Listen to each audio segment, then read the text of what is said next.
Okay, hai, Assalamualaikum dan salam sejahtera, Dr. Fariza. Kami dari kumpulan pertama akan membentangkan projek augmented reality dalam pendidikan. Okay, kita ada 5 ahli kumpulan. Okay, yang seterusnya. Sebagai pendahuluan, kami berlima bersetuju untuk membina bahan interaktif augmented reality bagi mata pelajaran Bahasa Melayu. Tajuk yang kami setuju untuk pilih adalah Amalan Gaya Hidup Sihat iaitu Hidup Tanpa Bara. Tajuk yang pertama. Tajuk ini terkandung dalam buku teks dan dokumen DSKP Sekolah Menengah. Okay, oleh itu, bahan interaktif AR diaplikasikan dalam tajuk ini akan diintegrasikan dengan animasi menggunakan Plotagon 3D. Okay. Secara rumusnya, tajuk projek kami merupakan kehidupan tanpa bara. Kami memilih perisian Belipar kerana ia lebih accessible, user-friendly dan percuma. Video editing kami akan disunting oleh perisian CapCut dan animasi untuk bahan pembelajaran kami akan menggunakan Plotagon. Okay, sebab dia lebih real dengan 3D punya efek. Okay, yang terakhir 3D image yang akan diimbas oleh pengguna akan disediakan menggunakan Canva. Okay, seterusnya adalah penyataan masalah. Penyataan masalah kerana pelajar sukar untuk mengaitkan info mengenai sistem biologi manusia kerana kurang informasi yang menyokong pembelajaran mereka. Mereka juga kurang prior knowledge dan awareness. Jadi penyataan masalah kami ialah yang pertama, bahan pembelajaran yang sedia ada kurang menarik menyebabkan pelajar kurang peka terhadap maklumat berkaitan kanser paru-paru. Kedua, kurang kesedaran terhadap kanser paru-paru dalam kalangan pelajar. Okay, bila kita search mengenai kanser untuk awareness lah, untuk informasi lah kepada pelajar, memang dah lama sangat, tahun 2000, awal 2000. Jadi ini kami nak perbaharui lah bahan itu supaya pelajar lebih dapat mengaitkan. Okay, jadi kurang pengetahuan terhadap langkah-langkah pencegahan kanser paru-paru. Okay. Seterusnya, objektif pembelajaran yang pertama ialah perintegrasian teknologi augmented reality melalui bahan pengajaran yang menarik, minat dan meningkatkan motivasi pelajar terhadap mata pelajaran Bahasa Melayu. Okay, yang kedua, penggunaan teknologi augmented reality dapat meningkatkan pembelajaran kendiri pelajar. Okay, ini saya akan terangkan objektif kami dengan relate dengan Dick and Carey punya model. Okay, yang seterusnya. Yang ni dengan, okay, mengapa memilih AR dengan AR punya teori. Okay, berdasarkan objektif tadi, kita kaitkan dengan teori AR. Teori AR ni pertama sekali nak meningkatkan pelibatan pelajar. Pelajar akan mengambil bahagian secara aktif lah dalam proses pembelajaran. Dan ia seterusnya dapat memupuk pemahaman yang lebih mendalam terhadap topik tersebut. Yang kedua, visualisasi pelajar dapat dipertingkatkan. Maksudnya dia dapat visualize konsep and idea yang kompleks to make it simpler and interactive. Okay, dengan 3D, dengan gambar 3D dan model, okay, supaya dia punya pemahaman lebih baik. Okay, and then next is AR ni dapat mengaitkan pelajar dengan konteks dunia sebenar. Dengan memasukkan AR dalam pelajaran, pelajar akan dapat meneroka dan menggunakan academic content dalam konteks dunia yang sebenar. Okay, based on the real life story lah. Okay, jadi dia akan merapatkan jurang antara pengetahuan secara teori dan aplikasi secara praktikal. Okay, pembelajaran AR ni juga ialah multisensory. Dia dapat memberikan pengalaman pembelajaran pelbagai deria dengan menggabungkan visual, pendengaran, haptik, gaya pembelajaran yang inklusif dan okay. Yang seterusnya, uh, literasi teknologi lah. Dengan menggunakan AR ni, pelajar akan membangunkan kemahiran literasi teknologi, kecekapan digital dan kecekapan menggunakan alat digital. Okay, jadi dengan teori-teori AR ni kita incorporate dalam kita punya objektif pembelajaran. Okay, seterusnya pemilihan model ID kami ialah Instructional Design Model by Dick and Carey 2009. Okay. Okay, yang pertama, kita boleh kaitkan komponen dalam model tu dengan penyepaduan augmented reality dalam proses reka bentuk pembelajaran. Yang pertama ialah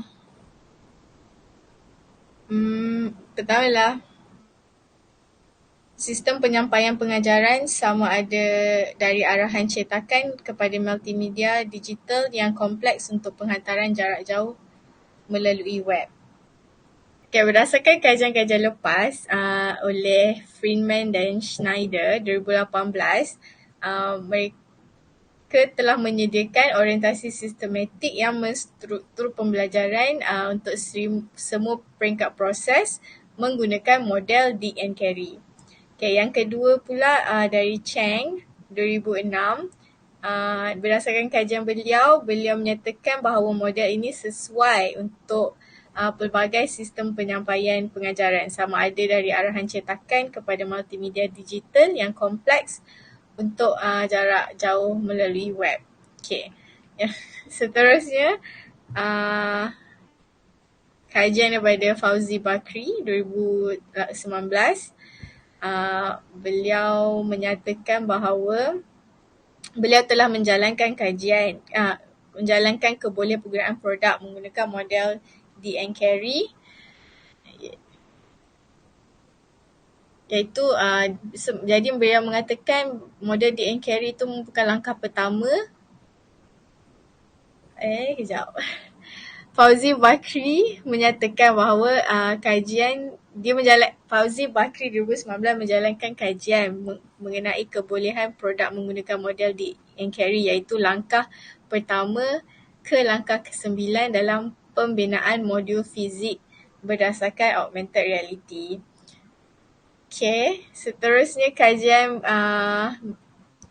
oleh Sumardani et al. 2020 juga menggunakan model Dick and Carey terhadap pembangunan makmal magnetik dalam fizik, dalam subjek fizik. Okay, seterusnya daripada Abu Jaber dan Al-Rifai 2022, penyelidikan teknologi realiti tambahan AR dijalankan di Jordan mengikut model pembelajaran Dick and Carey kerana melibatkan pendekatan sistematik kepada model reka bentuk pengajaran yang dibangunkan oleh Walter Dick dan Lou Carey.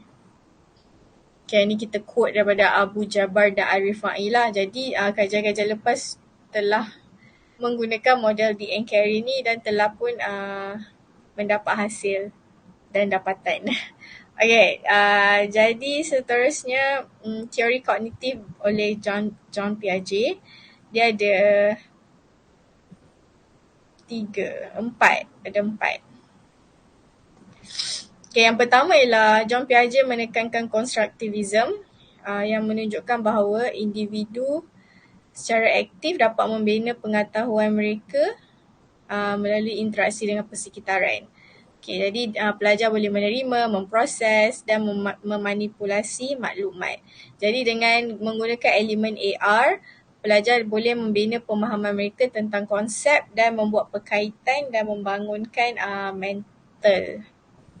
kebolehan mental mereka, kebolehan kognitif mereka. Okay, yang seterusnya melihat pelajar melalui how they think, how they solve problem and how they make decision. Pembelajaran secara penemuan. Okay, explorative learning di mana pelajar boleh meneroka dan menemui pengetahuan secara aktif melalui pengalaman secara langsung. Okey, jadi dengan teori kognitif ni, kita boleh melihat pelajar apa yang dia fikir, bagaimana mereka menyelesaikan masalah dan bagaimana mereka membuat keputusan. Okey, jadi pelajar juga akan belajar learning by doing. Okey, dengan meneroka dan berinteraksi secara aktif dalam elemen AR, pelajar boleh menemui corak-corak pembelajaran mereka, hubungan sebab akibat dan prinsip-prinsip pembelajaran dan dapat memupuk pemahaman mereka dengan lebih mendalam. Okay, yang terakhirlah pelajar menggunakan pengetahuan untuk membimbing penakulan dan pemikiran. Okay. Rujukan kami ialah dokumen standard DSKP, pemetaan kandungan, tema 1, amalan gaya hidup sihat daripada buku teks, dan unit 2, tajuk amalan kesejahteraan hidup dari buku teks juga, dan standard kandungan 3.1, hidup tanpa bara dari DSKP KSSM. Okay. Alright, so kita memilih modul instructional design yang dikenali dengan nama modul instruksi Dick, Carey and Carey. Modul Dick, Carey and Carey merupakan modul instructional yang dikembangkan oleh Walter Dick, Lou Carey dengan James O. Carey. Model ini, kenapa kita pilih? Kerana dia adalah model yang teliti dan pengembangan Dick and Carey merupakan model yang menjalankan penerapan prinsip-prinsip reka bentuk dan rancangan instructional yang disesuaikan dengan langkah-langkah yang secara berurutan. Maksudnya dia lebih sistematik untuk penghasilan satu reka bentuk bahan yang lebih baik. Baik, untuk model Dick and Carey, semakkan untuk 2009, kita gunakan, dia ada 10 langkah yang mana kita mulakan dengan identify instructional goal, conduct instructional analysis. Yang ketiga adalah learner and context. Yang keempat, write performance objective. Yang kelima, develop assessment instrument. Yang keenam, develop instructional strategy. Yang ketujuh, develop and select instructional material. Yang ke-8, design, conduct, formative evaluation of instruction. Yang 9 adalah revise instruction, dan terakhir sekali adalah design, conduct, summative evaluation. Alright, so kita lihat satu persatu. Ini adalah raja instructional design mengikut carta adalah. Kalau kita lihat perbandingan antara CAM dengan instructional ID yang kita pilih, kalau CAM pun dia ada 10, tapi CAM dia adalah satu putaran membulat yang mana dia boleh bergerak sendiri, tapi kita memilih Dick and Carey kerana dia lebih bersistematik, 10 langkah yang dengan susunan yang paling baiklah. Alright, so menurut Nalini dan Raj tahun 2023 menyatakan yang mana Dick Carey model adalah mempunyai 10 komponen yang ada connection dengan konteks, content, learning dan instruction. So dia menyeluruh lah. Okay. Kita tengok satu persatu. Untuk langkah pertama adalah identify instructional goal. Sesuatu goal tu yang paling baik, dia mesti mengambil kriteria the learners, dia juga mengambil kriteria the performance context, yang mana skill apa yang diperlukan, dan juga tools. Okay, tools apa yang kita nak guna dalam sesuatu penghasilan produk ataupun sesuatu bahan pengajaran yang kita sedang rancang, dan juga what the learner will be able to do in the performance context. Alright, so ini menurut Dick et al. 2005. Okay, untuk kaedah yang pertama ini, nama dia adalah kita menetapkan matlamat instructional. So untuk kaedah ini, kita menggunakan front-end analysis yang mana ada 7 cara ataupun langkah untuk kita kenal pasti betul-betul penetapan matlamat yang kita pilih tu yang sesuai dan sebaiknya untuk menyelesaikan sebarang permasalahan yang timbul. Okay, kenapa need analysis tu diperlukan? Need assessment. Kerana kita nak desired status kita, apa yang kita inginkan, hasilnya yang berketepatan, yang sesuai lah. Okay. Dan juga need assessment. Yang pertama sekali langkah pertama need assessment, yang mana kita kenal pasti kategori pelajar. Untuk tajuk ini kita tengok pelajar itu dalam subjek ini dia masih belum atau kurang kesedaran terhadap kanser paru-paru dalam pelajaran. So pelajar itu kurang berkemahiran berkaitan langkah pencegahan paru-paru, kanser paru-paru. Langkah pertama need assessment tadi penting kerana dia adalah satu tools untuk menyelesaikan masalah. Okay. Dan juga dia adalah satu cara untuk kita mencari root of the cause. Kita kenal pasti sumber masalah dan kita cuba selesaikan. Yang kedua, step kedua dalam front analysis untuk penetapan matlamat instructional adalah kita mengenal pasti instructional goals dan relationship kepada apa yang kita nak. So untuk pemilihan dan pembinaan reka bentuk ini kita libatkan dengan instruksi yang berfokus kepada pengetahuan berkaitan kanser dan langkah paru-paru yang berkaitan dengan apa yang kita need tadi lah dengan langkah pertama. Alright. Yang ketiga, clarifying instructional goal. Untuk clarifying instructional goal kita menyatakan apa kita punya pemilihan yang kita pilih adalah video pembelajaran yang dipecahkan pada 6 episod yang mana berkaitan dengan kanser paru-paru dan langkah pencegahan, dan kita memilih penyediaan bahan video pembelajaran kita adalah melalui konsep chunk of knowledge yang mana kita ambil sedikit informasi tu sedikit demi sedikit supaya pelajar itu dapat input itu dalam bentuk sedikit demi sedikit, dan kita melibatkan use a variety of sentences type, maksudnya pelbagai bahasa yang akan digunakan kerana ini adalah subjek bahasa Melayu untuk setiap episod supaya dia lebih menarik dan bersesuaian dengan pencapaian ataupun level pelajar tingkatan 1. Alright. Step yang keempat untuk penetapan matlamat adalah general description of intended learner. Apa yang kita nak intend pelajar-pelajar kita, apa kita punya nak hasil pelajar kita. So kita nak pelajar kita daripada kita punya video pelajar ni, kita nak pelajar kita kalau dia daripada kategori pelajar sederhana dan lemah, dia boleh meningkatkan penguasaan bahasa mereka. Okay. So apa yang itu adalah intention lah, kehendak. Langkah kelima untuk front end analysis adalah general description of performance context, yang mana itu adalah deskripsi secara umum.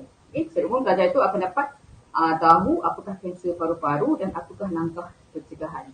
Dan yang keenam adalah general description of learning context is different. Kalau dia adalah konteks dalam pembelajaran, tapi kalau dia berbeza, tapi untuk ini kita lebih menekankan kepada teknik video pembelajaran dan juga menyatakan apa maksud kanser paru-paru serta mewujudkan satu suasana pembelajaran imersif menggunakan augmented reality. Alright. So penghasilan video pembelajaran dalam AR ini boleh digunakan tadi untuk kanser paru-paru dan langkah tadi. So dia bukan sahaja untuk tahu, dia boleh diakses di mana-mana sahaja selepas sesi pembelajaran. Mungkin sebagai bentuk kebutuhan. Dan langkah ketujuh untuk front end analysis ialah untuk description of any tool the learner will need to accomplish the goal. So untuk hari ini, untuk bahan ini, tools yang kita gunakan adalah 3D image dan juga Blipa tadi, supaya penghasilan video pembelajaran imersif dalam AR dapat digunakan. So pelajar perlu ada komputer atau telefon pintar untuk imbas video image dan ada video pembelajaran yang akan dimunculkan lah. Alright, itu adalah langkah pertama dalam Dig, Carry and Carry. Untuk langkah kedua, untuk instruction Dig, Carry and Carry ialah conduct instructional analysis. Ianya menganalisa instructional di mana mengenal pasti langkah-langkah pengajaran dan pembelajaran dilakukan untuk mencapai matlamat, dan keperluan dari aspek kebolehan, pengetahuan dan sistem pengguna ahli untuk menggunakan aplikasi sistem supaya mereka menggunakan sistem dan ada manfaat. Dan juga kita dalam step ini kita kenal pasti prosedur atau langkah dalam membuat analisis instruksi yang melibatkan kemahiran dan pengetahuan yang akan digunakan untuk pembangunan produk kita. Dan untuk langkah kedua ni juga kita kena dah pilih apa domain yang kita ingin dalam pembangunan produk.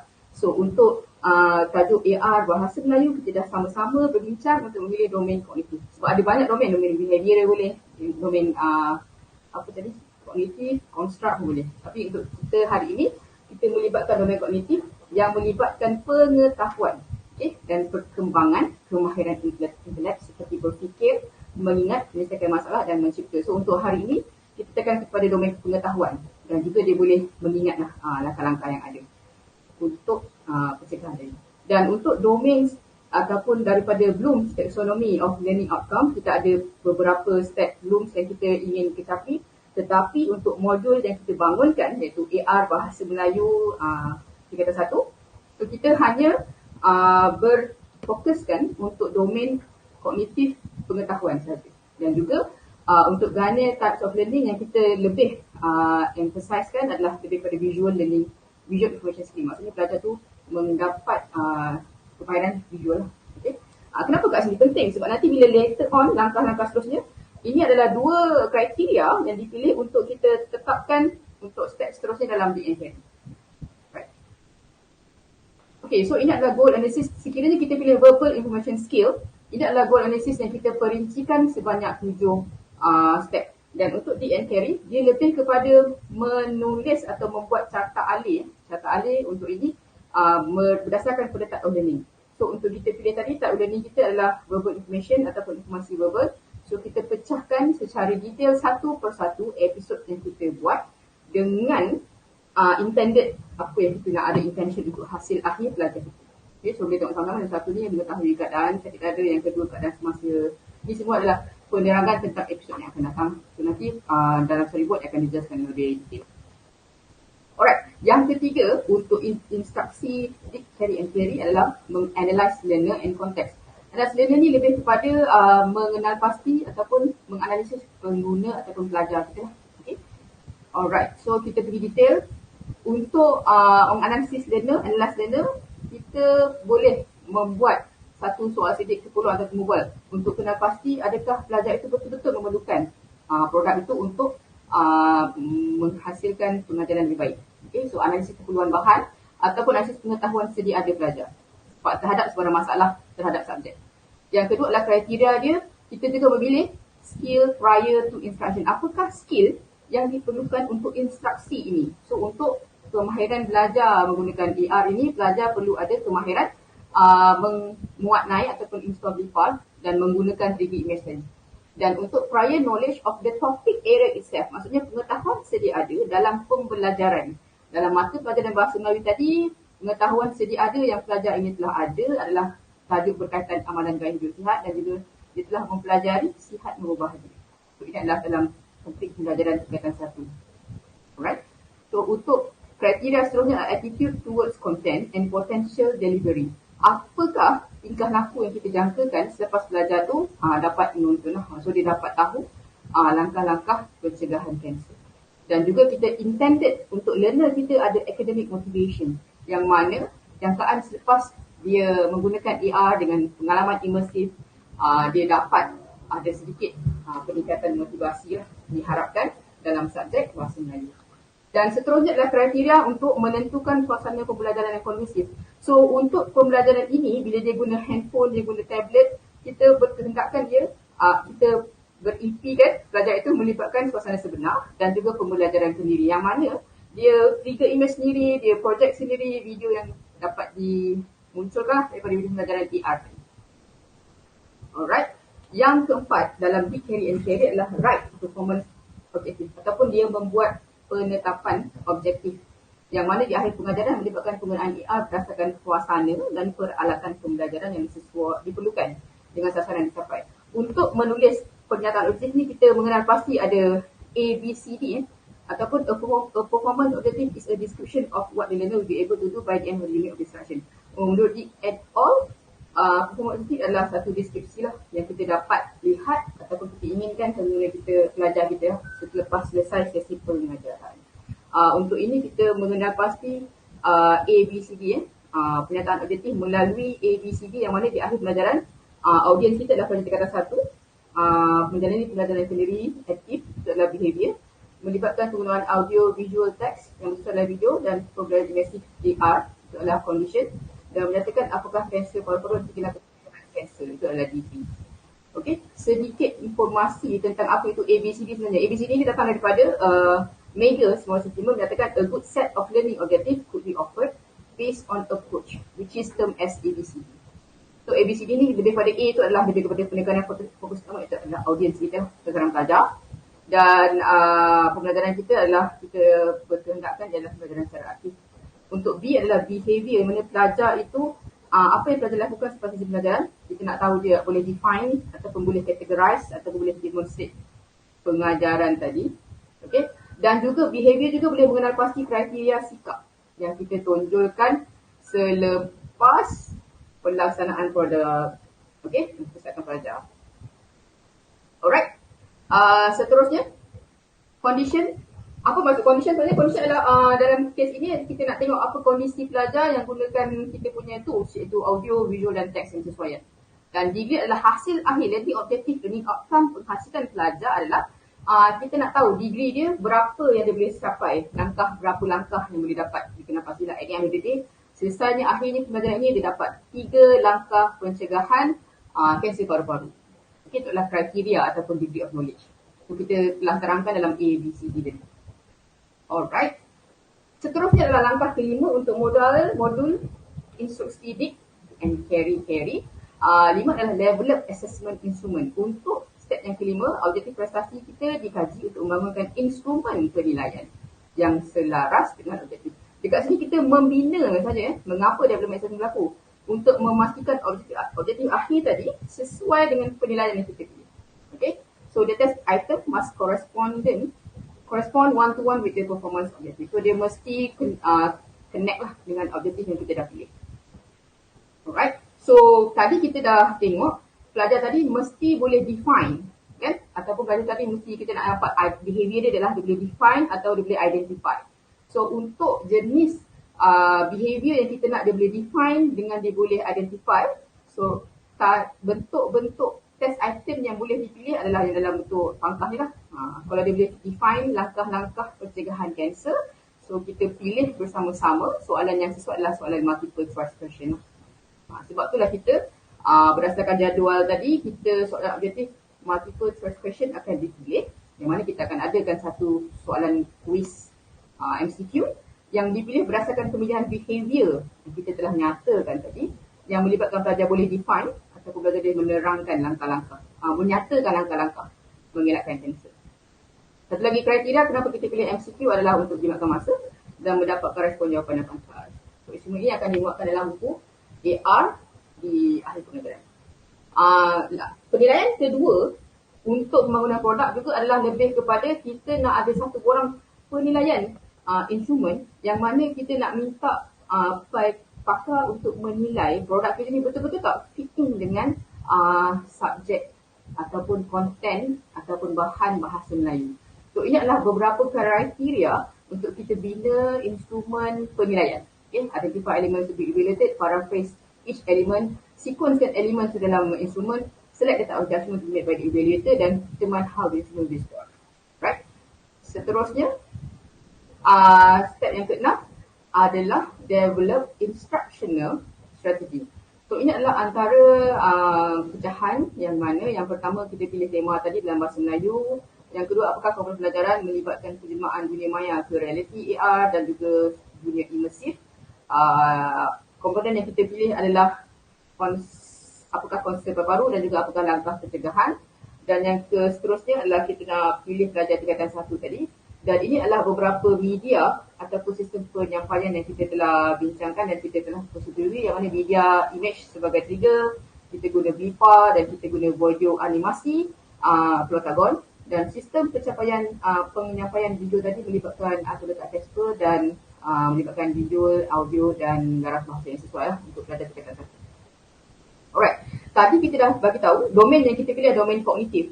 So untuk step ke-6, kita juga memilih instructional strategy yang berkisar tentang kognitif instructional strategy. So bila kognitif instructional strategy, dia ada kriteria ini pula bila kita pilih kognitif. Tapi kalau kita pilih behavior, dia ada kriteria lain.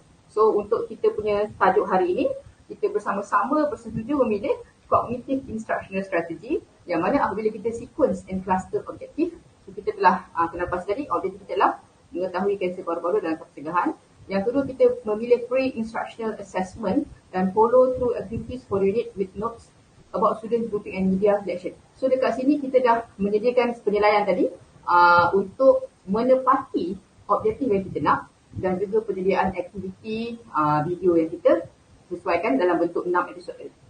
Dan yang ketiga adalah plan the content presentation of each objective. So dekat sini kita telah susun betul-betul satu demi satu strategi kita susun satu demi satu episod pembelajaran yang menepati objektif kita. Dan step yang keempat adalah assign objective to lesson to estimate the time required. So kita juga kena kenal pasti setiap video itu dia tidak boleh melebihi masa-masa tertentu lah. Sebab tadi kita dah bagi tahu kita nak dia sebagai chunk of knowledge, sikit demi sikit. So kita dah kenal pasti satu video tu dia tak boleh lah lebih daripada 5 minit supaya pembelajaran dia bersesuaian dengan objektif yang kita nak. Dan yang kelima, kita nak review the strategy to consolidate media selection and confirm or select a delivery system. So strategi pembelajaran kita adalah menggunakan media blipa, menggunakan trigger image, itu adalah strategi media, dan juga penyampaian audio visual dalam video pembelajaran, dan juga kita cuba menerapkan elemen immersive AR. yang ketujuh adalah develop and select instructional material. So dekat sini komponen instructional yang kita kenal pasti, instructional material, assessment dan juga course management information. So, kita perjelaskan lagi apa itu instructional material. Okay, instructional material tadi bahan-bahan dalam subjek ini mesti kena dengan kita punya objektif asal, iaitu ada dua yang kita tekankan adalah pelajar perlu tahu apakah kanser paru-paru dan apakah langkah pencegahan. Dan apakah tadi kita juga telah tengok apakah assessment dan konsep penilaian. Dan kita yang kita pilih tadi adalah berdasarkan penilaian satu ujian MCQ berkisar tentang kefahaman dan objektif pengajaran yang dinyatakan. Dan untuk course management information, untuk step ini juga kita mengambil kira penghasilan course management information, iaitu kita ada satu manual cara-cara memuat naik atau memuat turun aplikasi BIPA dan cara-cara untuk guna trigger image, yang mana kita akan buat dalam buku manual tadi lah, supaya pelajar tu dia bila dia dapat bahan dia tak tahu apa yang dia akan boleh lakukan. Alright. Dan juga kita juga buat juga langkah membuat imbasan pada soalan MCQ dan juga tata cara membuat turun aplikasi quizzes untuk soalan itu. Alright. So ini adalah satu step demi step yang mana bila kita lalu step itu dalam deep carry and carry, ada perkara yang dipertekankan dan ada perkara yang kita tambah baik mengikut kriteria yang telah dijelaskan. Alright. So aspek yang diperlukan untuk memilih pemilihan material dan bahan. So kategori berkaitan kriteria pemilihan bahan. Untuk kriteria yang kita pilih adalah goal-centered kriteria, yang mana dia perlu penyediaan bahan yang sesuai dengan objektif dan kecukupan jemputan bahan meliputi authority, accuracy, currency and objectivity. Maksudnya dia tepatlah dengan subjek PSSM tingkatan 1, okay, yang menepati dua objektif utama dia. So dia lebih pada revising, okay, penghasilan bahan tingkatan 1 bahasa Melayu.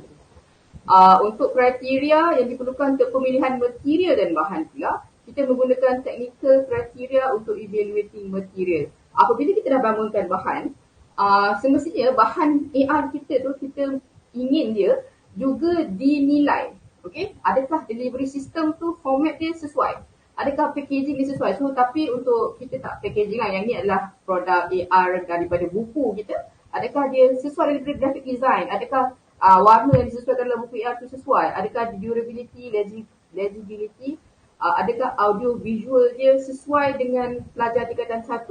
Dan juga yang interface design, navigation and functionality. So apabila melibatkan penilaian bahan, kita juga nak tengok kita punya trigger image tu boleh ke ataupun function ke untuk memunculkan video pembelajaran yang kita hasilkan. So lebih kepada functionality ataupun dia boleh navigate tak. Alright. Navigasi aplikasi BIPA dan kefungsian aplikasi. So ini lebih kepada kriteria teknikal untuk kita evaluate bahan yang kita hasilkan. Alright. So apa aspek yang kita sesuaikan tadi lah. So bahan interaktif AR tadi mestilah ada format media BIPA dan animasi video pelajaran. So packaging tadi melibatkan manual penggunaan lah. So dalam buku AR tadi kita ada manual untuk download, okay, dan ketahanan, durability lah. So buku tu memang ni lah sesuai dan penggunaan audio visual yang bersesuaian dalam video animasi dan navigasi dan kefungsian bahan. So aspek ini kita perjelaskan dengan produk yang kita bakal hasilkan. Alright, daripada pemilihan material tadi tu, untuk penghasilan produk yang terbaik, semestinya ada rough material. Menurut Dick, Carey and Carey, rough materials ataupun rough means all written drafts and carry additional meaning that the product is developed in alternate, simpler and less expensive media format. Maksudnya kita sebelum shoot produk, kita kena ada draft. Okay? So contohnya sekiranya medium akhir ialah video pembelajaran, maka draft format yang disedangkan adalah storyboard yang dilengkapi nota dan skrip serta sisi short camera yang bersesuaian dengan penceritaan. So ini lebih diterapkan pada storyboard.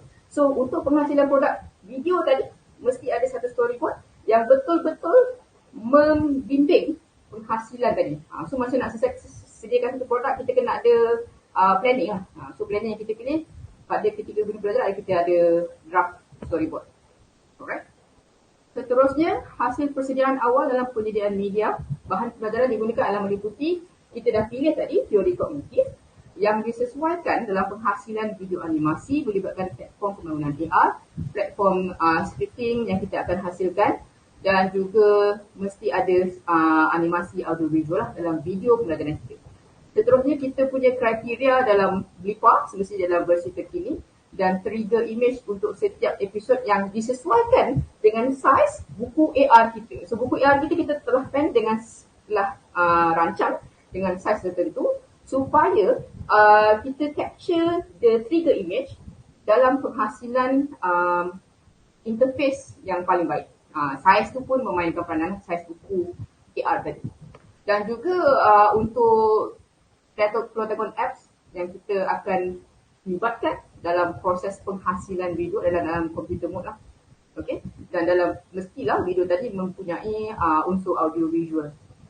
Seterusnya adalah script dan storyboard yang berepisod dan menepati laras bahasa yang sesuai dengan kita punya expected learner. Yang mana kalau pelajar tingkatan 1, pembelajaran ataupun bahasa yang disesuaikan dengan tingkatan 1 lah. Kalau dia pelajar kanak-kanak keluar rendah, dia punya laras bahasa yang sesuai dengan peringkat umum. Seterusnya, persediaan awal penyediaan media, kalau video dia penghasilan video pelajaran dan juga untuk buku AR, kita menekankan reka letak ataupun nama dia adalah Casper layout. Okay? Yang kita kenal pasti dekat sini, apa itu Casper? Kita ulang semula. C adalah contrast, A alignment, simplicity. Contrast tadi mesti ada perbezaan warna ataupun tulisan yang berbeza untuk meng-highlight lah. Okay, alignment adalah sisi tu mesti sama lah. Sisi yang sama, simplicity, dia mesti dalam bentuk ayat mudah. Alright, CASPER. So proximity, penghampiran. Emphasis adalah penekanan yang mana kalau dia adalah aspek yang penting. So penekanan warna, penekanan size perlulah untuk kita punya Casper tadi. Dan juga repetition. So sesuatu perkara yang penting akan diulang-ulang ataupun pengulangan setiap buku tu disusun dengan systematic size ni lah, size dan bentuk. Alright. Step yang ke-8 adalah instructional did carry and carry, design, conduct formative evaluation of instruction. So example framework for designing a formative evaluation. So untuk langkah ke-8 kita ada satu penilaian formatif. Penilaian formatif ni penting sebab sebelum kita jump kepada lapangan atau sebelum kita nak produce the product itself yang sangat sesuai, kita mesti ada pakar-pakar yang menilai adalah. So ini adalah bentuk penilaian formatif yang kita akan cuba untuk bina. Ini adalah framework dia. Kalau kita cuba cadangkan, kalau kita nak ada panel penilaian pembelajaran ataupun produk tu, mesti ada pakar bahasa lah yang akan semak checklist interview. Ini adalah bagaimana data tadi. Dan juga konten tadi akan dinilai oleh pakar bahan, pakar expert. Ada dua satu pakar produk AR. Satu lagi adalah pakar konten, pakar bahasa. So nak sesuaikan betul ke tak bahasa yang kita gunakan ataupun betul ke ada kita buat kesilapan daripada segi tata bahasa dan sebagainya. So untuk itu kita ada checklist interview lah. Ini adalah contoh instrumen ataupun contoh kita nak dapatkan evaluation tadi. Untuk clarity kita boleh test kepada pelajar, mungkin kita boleh buat satu uji rintis ke lapangan sebelum betul-betul mencubanya. Target learners tadi kita boleh tengoklah perhatian sama ada function tak dia buat tadi. Adakah functionality tu berlaku pada produk kita. So kita boleh tengok melalui pemerhatian boleh ataupun kita boleh temu buat. So untuk motivation kita boleh tengok melalui kajian uji rintis tadi kita boleh tengok target learners kita. Dia pun kita boleh tengok perhatian dia ada tak sedikit motivasi dan juga daripada konteks ataupun komponen management. So kita boleh tengok target learner kita boleh ke tak manage the product itself. Sebab tadi katanya boleh buat sebagai pembelajaran terdiri kan. Adakah dia boleh untuk buka kamera, trigger image, adakah dia pandai untuk tekan mana-mana functionality and seterusnya. Right? Kenapa dekat sini kita ada formative evaluation? Kerana nanti kita akan ada satu step revise. Bila revise tadi ada masalah dekat sini baru kita akan revise. So kita dah kenal pasti masalah yang muncul, barulah kita boleh buat revision lah. Okay. Formative evaluation is the collection of data and information during instruction that can be used to look at the effectiveness of instruction. So ni menurut at all untuk tengok adakah kebolehgunaan ataupun instructional yang kita bina tadi guna atau boleh buat ke tak. Okay. Ujian formatif melibatkan kebolehgunaan dan kesesuaian bahan yang dibangunkan dan diuji oleh pakar, ataupun kita juga terus shoot kepada target learners untuk tujuan penambahbaikan awal. Okay, so kita tak terus pergi kepada ni supaya ada satu evaluasi yang dijalankan. So mengapa proses ni penting? Proses ini dilakukan untuk menguji kebolehgunaan dan penilaian dan menguji terhadap sebahagian kecil pelajar. So kita test on a certain pelajar, baru kita ke dunia ataupun kita test dulu lah kecil. Okay? Dan kita nak tengok dulu boleh guna ke tak. Tak adalah kita tunggu datang waktu tiba-tiba ada banyak benda yang berlaku, ada masalah yang timbul. So we fix the problem at the root of the cause lah. Alright.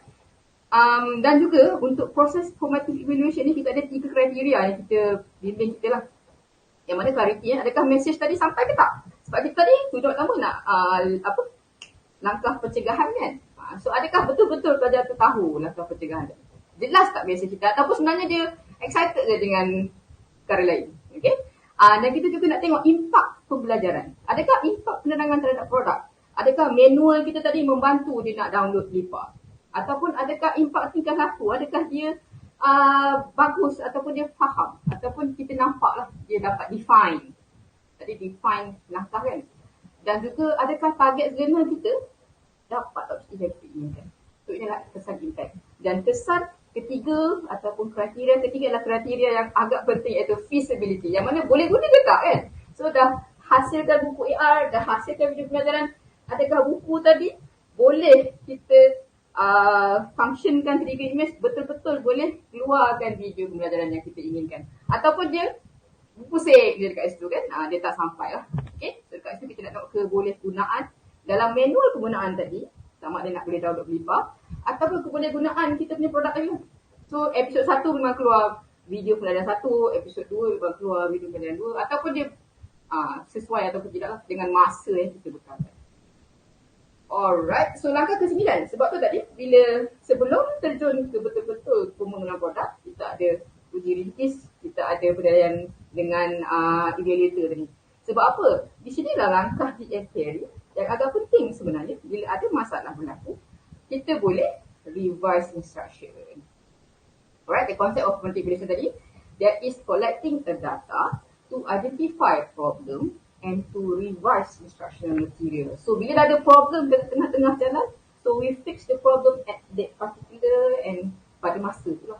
So di Career Carry telah menambah sebenarnya langkah ke-9 ni. Sebab sebelum ni langkah dia 9 je. So setelah ini dia telah jadi 10 langkah. Yang mana dia telah masukkan revise instruction dalam dia punya ID. Alright, apakah yang boleh diperoleh daripada data formative evaluation? So tadi, sebagai contoh tadi kita dah tengok target learner tadi mungkin tak dapat mengenalikan produk sebenarnya. Dia punya buku tu dia tak tahu nak buat apa. Atau dia memilih sedikit keubahsuaian. Mungkin ada video terlalu panjang ataupun tak sesuai dan seterusnya. So ini antara plan untuk revise instruction adalah contoh sebenarnya. So example untuk revision analysis form. Sekiranya dalam introductory material kita tak dapat kenal pasti masalah pun, masalah tak ada. So proposal tu tak adalah. So reporter kita tengok pelajar tu learners report good attention level. So dekat untuk introductory material tak ada masalah. Tapi bila untuk strategi learners participation, contohnya kalau tengoknya video tu terlalu cepat ataupun terlalu tempoh dia terlalu, ataupun learners have difficulty watching and analyze information, spam dia singkat lah. So dekat sini mungkin kita ada add instruction untuk pause ataupun kita pemanjangkan sikit video ke. Okay. So kena evidence yang kita dapat, mungkin kita boleh tengok interview lah daripada learners yang kita dapat tengok tadi. So kita fixkan dia daripada tadi lah, kita punya propose change of instruction. So ini adalah problem. Ini tadi evidence yang kita nampak tengok tadi pelajar tu. So dia dekat tengah-tengah ni adalah antara cadangan yang kita boleh buat. So langkah ke-9 adalah revise instruction. So setiap problem yang kita ada, kita cuba fix sebelum kita betul-betul pergi ataupun menghasilkan pembangunan produk tadi lah. Alright, bagi penilaian ataupun revise instruction bagi bahan integrated AR cancer paru-paru tadi, penyusunan revision instruction akan dijalankan. Hasil dapatan ataupun target learner dan penambahbaikan dari segi bilik pelajaran untuk memastikan kebolehgunaan bahan yang efektif. So bahan itu boleh guna sesuai dan menepati objektif ini kan. Dan langkah ke-10 adalah dalam model instruksi Dick Carey, design, conduct untuk summative evaluation. So akhirnya barulah kita the concept of formative evaluation, yang mana collecting data to identify product and to revise instruction material. Apakah formative ini tadi punya. So ni ada yang ke-10, summative evaluation is a collection of data that look at the effectiveness of instruction as a whole, sebagai keseluruhan. So bila summative dia adalah akhir. So hasil akhir apa keseluruhan pembelajaran yang kita dapat tengok. Alright. Untuk perancangan pelaksanaan kepada belajar, selepas kita revise, kita akan memulakan sesi pembelajaran sebenar. Yang kedua, penerangan penggunaan bahan AR serta muat turun aplikasi BIPA, melakukan ujian pra dan pasca. Okey, melakukan ujian pra dan pasca. Yang keempat, mengenal pasti projection trigger image. Yang pelaksanaan pelajaran bersama pelajaran. Yang kelima adalah temu bual bersama pelajar, sama ada dia boleh buat ataupun dia boleh guna bahan AR tadi. Dan kita juga cuba propose untuk buatkan dapatan kuantitatif untuk ujian pra dan pasca selepas dia guna produk AR. Alright, so saya serahkan pada sahabat saya seterusnya untuk reka bentuk dan pembangunan AR. Terima kasih. Hai, terima kasih Cikgu Siti. Okey, sekarang saya akan menerangkan pasal reka bentuk dan pembangunan bahan AR. Next slide. Okey, so ini adalah objektif pembelajaran. So yang pertama, analisis keperluan dijalankan berdasarkan keperluan pembangunan bahan AR yang membantu pengajaran bahasa Melayu. So ini adalah soal selidik analisis keperluan dijalankan melibatkan penganalisis pelajar. So antara pemilihan objektif ini adalah pelajar akan dapat menyatakan apakah kanser paru-paru. Itu adalah objektif yang pertama. Yang objektif kedua adalah pelajar akan dapat menyatakan langkah pencegahan kanser paru-paru. So pertama diorang akan mendefinisikan apakah kanser paru-paru. Yang kedua diorang akan menyatakan langkah pencegahan kanser paru-paru. Video pembelajaran yang dihasilkan mengikut objektif pembelajaran. Okey, lepas video pembelajaran mereka ada dua objektif. Yang pertama adalah apakah kanser paru-paru. Yang kedua adalah apakah langkah pencegahan kanser paru-paru. Video pembelajaran dipecahkan kepada 6 episod yang berdurasi pendek bagi memastikan attention span dan dalam bentuk chunk of knowledge pelajar di tahap optimum. Next.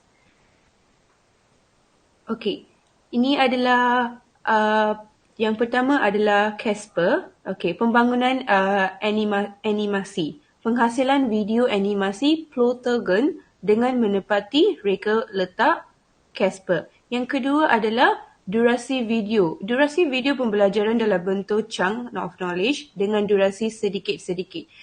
Yang ketiga adalah pemilihan tema. Penceritaan animasi bercorak lakon layar iaitu berdialog, kisah pesakit bernama Zakwan dan kunjungan ke klinik dan mendapatkan informasi berkaitan gaya bahasa dan narasi menggunakan medium bahasa Melayu.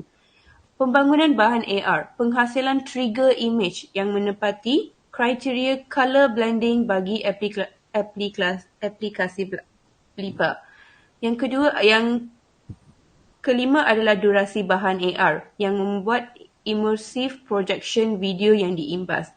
Yang last kali akhir adalah durasi bahan AR. Pengenalan ahli kumpulan juga dihasilkan melalui pengecaman blipper surface bagi mewujudkan keseronokan immersive AR.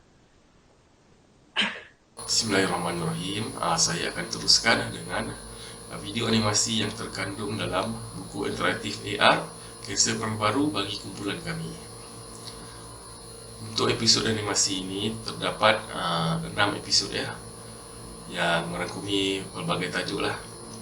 Okey, 3 watak utama yang terkandung dalam video animasi ini adalah Zakwan yang merupakan seorang lelaki yang berumur 18 tahun. Kemudian Dr. Mala, seorang doktor di hospital berdekatan dengan rumah Zakwan. Dan akhir sekali, ibu kepada Zakwan.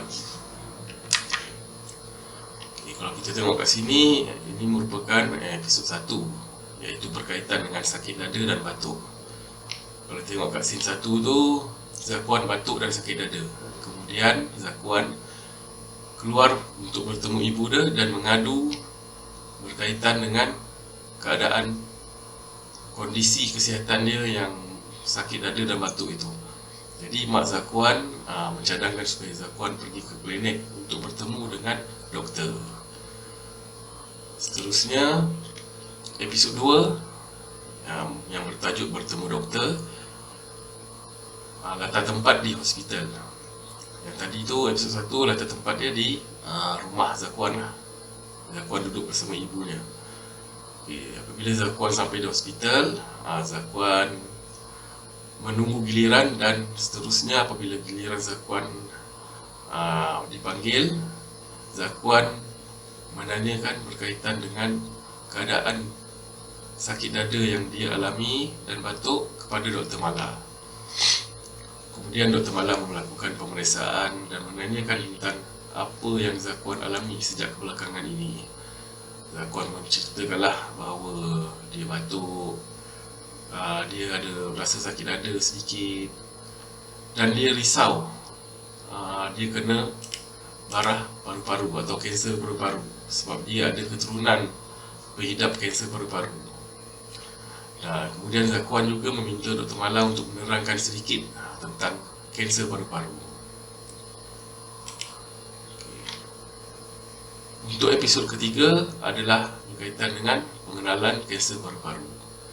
Dr. Mala mula menerangkan berkenaan dengan kanser paru-paru dan menyatakan apa itu kanser paru-paru, berasal dari kuman apa, merebak ke bagaimana dia boleh merebak ke paru-paru, dan Dr. Mala juga menyatakan bahawa merokok boleh meningkatkan risiko barah paru-paru.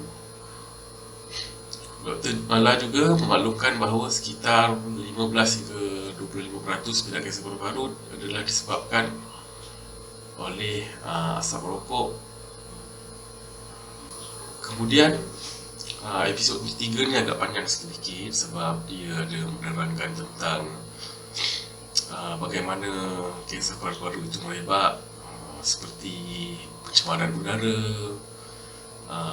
radiasi, pesakit yang pernah menjalani radiasi berisiko untuk terkena kanser tersebut. Doktor juga menyatakan bahawa sejarah keluarga juga antara persentase tinggi boleh menyebabkan dia turun kepada ahli keluarga yang lain.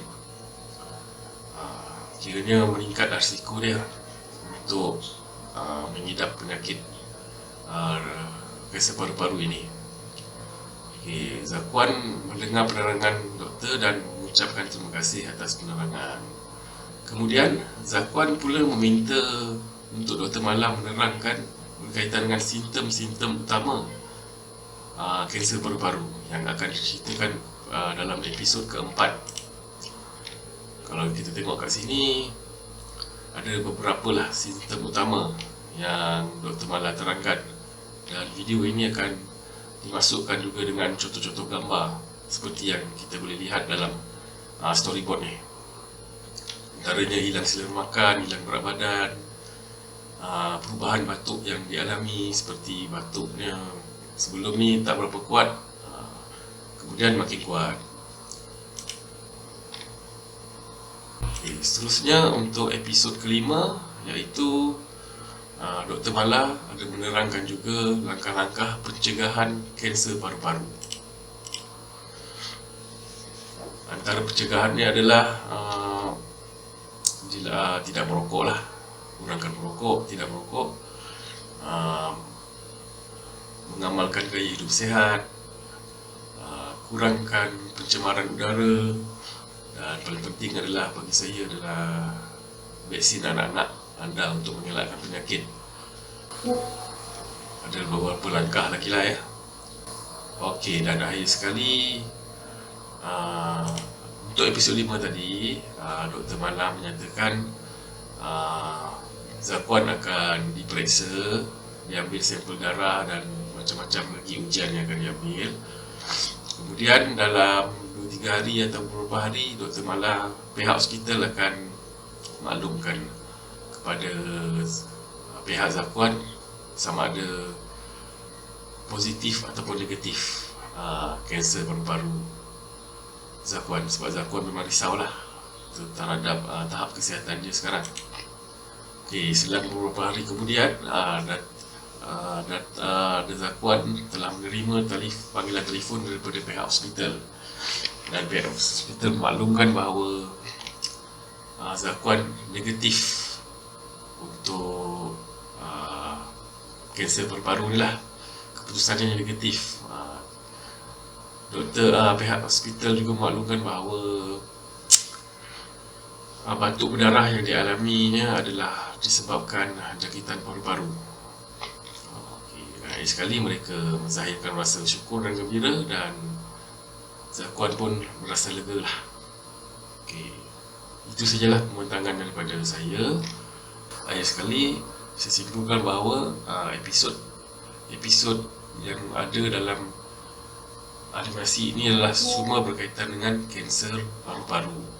Dia ada jalan penceritaan ni lah, daripada episod 1 hingga ke episod 6. Okey, baiklah. Sekian, terima kasih. Akhir sekali adalah kesimpulan di mana penghasilan reka bentuk dan pembangunan yang telah dijalankan telah menghasilkan 4 komponen utama, iaitu untuk menghasilkan 3D image untuk digunakan dalam aplikasi BIPA, dan penghasilan video animasi pembelajaran yang mendapati objektif pembelajaran yang berkhusus kepada definisi kanser paru-paru dan juga langkah pencegahan kanser. So, buku interaktif AR kanser paru-paru juga dihasilkan mengikut prinsip reka letak Casper seperti yang telah diterangkan oleh Cikgu Colby, dan pembinaan model AR untuk hasil imersif terutama dalam pengenalan ahli kumpulan dan video pembelajaran. Next. Penerokaan penghasilan bahan dan ciri-ciri kebentuk pembangunan dan menggunakan model instruksi Dig, Carry and Carry, di mana penggunaan model ini telah membantu menghasilkan produk dengan lebih sistematik, dan pencirian yang dibimbing dengan terperinci meliputi objektif, bahan, media dan juga penilaian. Okey, dan penggunaan bahan pembelajaran berasaskan teknologi augmented reality akan memberi pelajar suatu pengalaman yang mendalam dan lebih realistik. Okey. Next. Dan kajian juga ada melaporkan bahawa menggunakan teknologi augmented reality dalam pendidikan akan membawa kepada penambahan secara realistik dan mempunyai hasil pembelajaran yang baik, serta meningkatkan interaksi antara pelajar dalam semasa proses pembelajaran. Next. Dan apakah kebaikan menggunakan pembelajaran menggunakan augmented reality? Iaitu yang pertama adalah dapat meningkatkan pencapaian akademik dalam subjek menurut Chiang et al. 2014, dan juga dapat meningkatkan pelibatan pelajar secara aktif. Okey, dan seterusnya dia menggalakkan banyak interaksi di kalangan pelajar dan antara pelajar dan bahan pembelajaran. Dengan itu dia akan memudahkan belajar dengan melakukan. Okey, next. Okey, itu sahaja untuk kesimpulan bagi AR ini, dan ini adalah antara rujukan yang digunakan dalam pembentangan ini, iaitu daripada Asni Norizwan, pembangunan Kimsel dalam augmented reality, dan juga instructional design for the new age, by Nalini, dan juga daripada instructional design using the Dig and Carry system. Next. Dan seterusnya adalah kita juga menggunakan rujukan utama, iaitu DSKP Bahasa Melayu Tingkatan 1 KPM, dan systematic design of the instructions, buku iaitu Dig, Carry and Carry, dan juga Visual Communication Quarterly, okay, yang oleh Friedman, Elon, okay, dan seterusnya. Okay, ini juga adalah antara rujukan yang digunakan di dalam pembentangan ini dan seterusnya. Okay. Sekian, terima kasih daripada kumpulan kami.